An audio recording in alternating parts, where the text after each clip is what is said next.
Merci beaucoup de cet accueil et de cette introduction. Je suis très très heureux d'être parmi vous.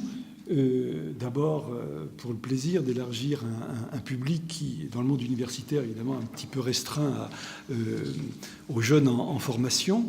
Et puis parce que c'est une occasion de faire un acte citoyen qui est celui de dialoguer sur des problèmes qui sont des problèmes de notre actualité, supposant toute une prise de distance que précisément l'histoire et la réflexion sur les sciences des religions peut apporter. Et je trouve que nous sommes tout à fait dans notre fonction, et j'allais dire dans l'activité à laquelle vous contribuez, puisqu'au fond, nous sommes quand même payés avec l'argent du contribuable. Donc participer à ce qui est une nécessaire prise de distance qu'est la vie citoyenne.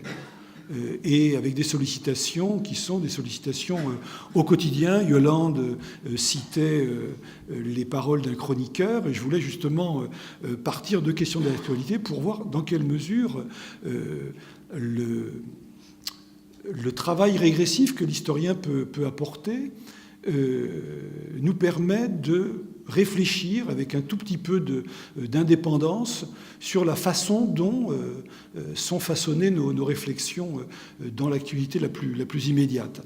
Alors, l'Europe des racines chrétiennes, point d'interrogation. Il s'agit de se donner des éléments de compréhension de ce qu'est notre monde.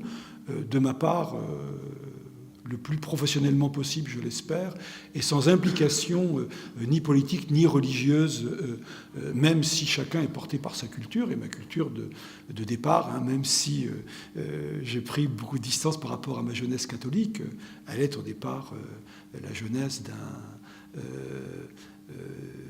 d'un petit provincial de l'Ouest, très marqué par la tradition paroissiale.